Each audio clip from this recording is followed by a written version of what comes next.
friends. It's Kathy Sikolik here with my good friend, Dr. TJ Palvino from the Austin Vet Hospital. Hello, And hello. hello. So we're going to talk to him a little bit today about Austin Vet Hospital and the history and everything about it. So, hey, Dr. Palvino.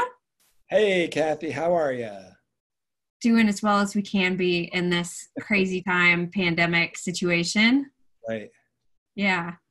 Me too. Uh, yeah. So tell me a little bit about Austin Vet Hospital. Like, what's the history there? Okay. Well, Austin Vet was founded in 1971. So it is August of 2020, Mhm. and next year will be 50 years for Austin Vet Hospital. Yeah, which is a long time for a small animal practice, because in 1971, it would be pretty weird. Veterinarians at that time took care of like everything on the farm, and cats and dogs were kind of like an afterthought. So it was one of the earliest small animal vet hospitals set up in Austin.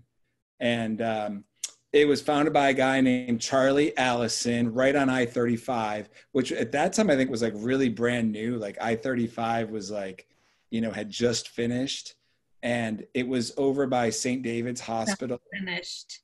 Yeah, yeah, right. Just started its first of many, right? Um, and it was a one vet practice and stayed that way for like 25 years or so. And Dr. Allison actually passed away, and this vet hospital was just kind of sitting there. And a woman named Dr. Debbie Besh kind of took it over at that point, and she kind of ran it as a 1-2 vet practice for a number of years. And eventually, kind of as Central Austin and East Austin and all the redevelopment that started to happen and all the people that started to move in, there was kind of an opportunity for growth. And that's kind of where I stepped in. And Dr. Besh worked with me for like a decade, and we really grew the practice. And recently, well, I guess it's not recent anymore. I guess it's like 5 years ago now, we moved just about a mile north on I-35. And now we're 6 vets, and honestly, we could be 7 or 8. And we've just kind of, as the area has grown. But we continue to just take care of cats and dogs and just kind of focus on vet care of our pets. Mm-hmm. Mm-hmm. Yeah, we've been going there for quite a while. We love all the vets there, and the techs are amazing. Yeah, we have such good people, and I like, not only like on the professional side, like I know they really know their stuff and they're all like tip top, really smart and qualified, but just more on the personal side, they're easy to talk to and approachable and relatable. And, they're people that you have to kind of be with day in and day out. So it's nice to have nice people to work with. Yep, I agree.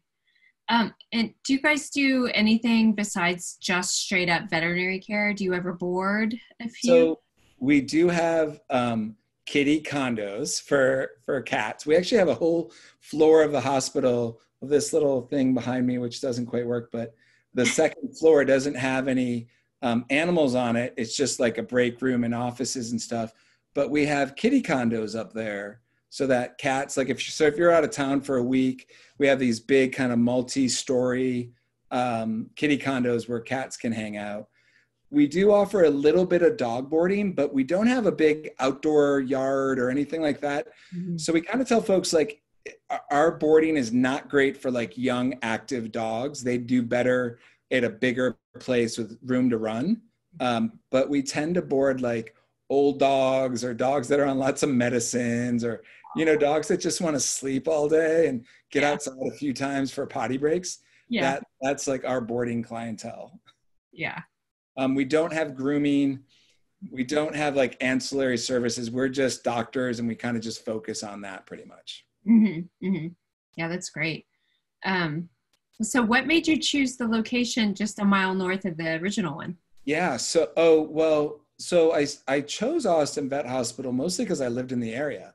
Yeah. I literally like was down the street, and I more or less knocked on the door of Dr. Besh, and said, hey, are you looking for any, partnership? And she was like, yes, please. Because she was pretty overworked at that point. Once we decided that we needed a new space, the Mueller redevelopment, or Miller, depending on whatever, the airport redevelopment was well underway. Airport Boulevard was kind of overgoing a renaissance. And I just started honestly looking for a place to rent. And the gentleman that had kind of bought this building, which at one time was a church, had redeveloped it into like offices and was trying to lease out the offices and just wasn't having the greatest luck.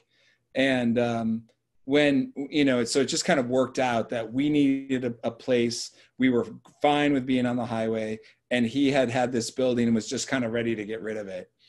So it worked out really great for us. And there was a local builder who had done a few other animal hospitals. And he kind of took this under his wing and did a great job with the design and the build out. It like came in like on time, under budget, which for anyone who's ever been under construction, it's like amazing if you can do that. So That's neat. I didn't know that history. That's pretty cool. Yeah. Do you have any like really super memorable moments with a cat or a dog that just it will always be in your mind? Oh, you're going to put me on the spot, aren't you? You don't have to. It's weird because I always tell folks, like, you don't want the doctor to remember you and your pet. Like it's generally like not a great thing if you know the name of all your doctors, right? Like that means you're going way too often. But you know what? Like I will tell you, we've had a couple on the highway, we get these stuff. And we've had like animals that have like jumped out of the arms of their owners, like in the parking lot, and started to like head towards the highway. And in fact, I have a receptionist that's been with the practice for like 25 years. And she literally was on I-35 on the median with like a net capturing a cat that an owner was like, I don't want to put it in a carrier. And, we're like, please put it in a carrier. And anyways, the cat got rescued. And, to this day, we always joke about like how, if a cat gets loose, call Paula because she'll go get it back. Oh my gosh, that's insane. I think that's a really good note for people. Like based on location, you need to leash your dog and you need to put your cat in a carrier. Yes. Well, I think, people like, I think cats are a good example. People think, oh, my kitty's fine. She's so lazy and so happy-go-lucky. It's like, well, you're loading her in a car, bringing her, which is super scary enough because that is not a normal part of a cat's life. No. And then bringing her to the vet, and they're very stressed out. It's really unique for them, and so we have to just keep it as safe as possible. Like we always want cats in a carrier, always want dogs on a good leash, not a loosey-goosey neck lead that they can slip right out of because that happens too. Yeah. But, I don't know. It's like exciting stuff. Like we've had like so many like great clients, and we have people where like they've come to the hospital forever, and then their kids come in with their first pet when they're like older. And we have so many like UT students that, return when they're older, and they're like, oh, we used to come here when we were in school, and now we're coming here with, as a couple and whatever. And there's a lot of that because it's been there for 50 years. Oh, yeah. That's amazing. And you guys also have some specialty pet food too, prescription-y. Yeah. So what we tell folks is like, we don't have any food for your pet unless your pet has like a special medical need. Then, like if your cat's in kidney failure, we can hook you up. If your dog has allergies, we've got something for you. But if you just have like a normal, happy, healthy animal, go to the pet food store. Yep. Good to know. Yeah. Well, we really look forward to next year's celebration of 50 years. I know, I'm going to have to do something special, right? You should. We can talk about that offline. Some ideas. Okay. Party ideas. Is there anything else you want to share?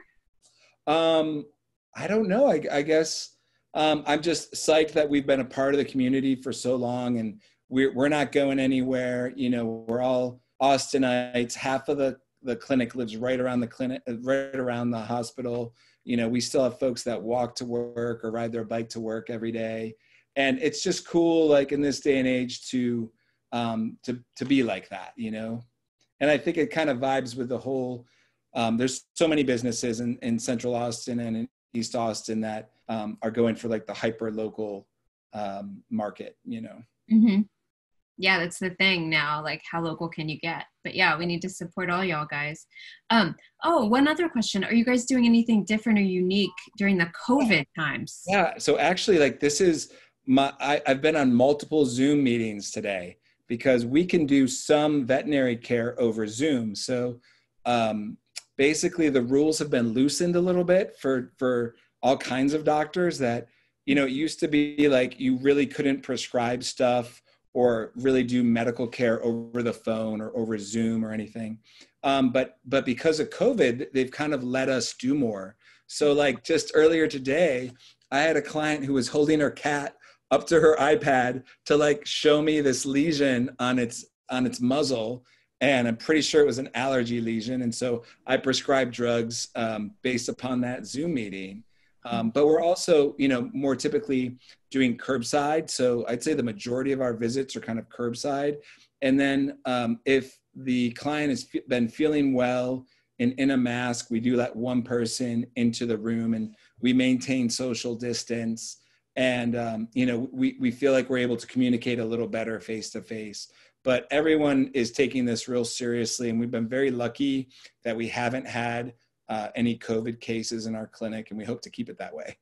That's fantastic. Congrats on that. That's a thank you. Hard thing to be doing. Well, it's good to know you have not only our best interests, but our furry ones as well, our fur babies. Yeah, we're trying. Yeah, you're doing great. You're doing great. Yeah, we go there personally, so I could also recommend you guys, which is awesome. Yeah. But, how old are Cliff is Oh, Cliff passed last year. I'm sorry. Yeah, that's okay.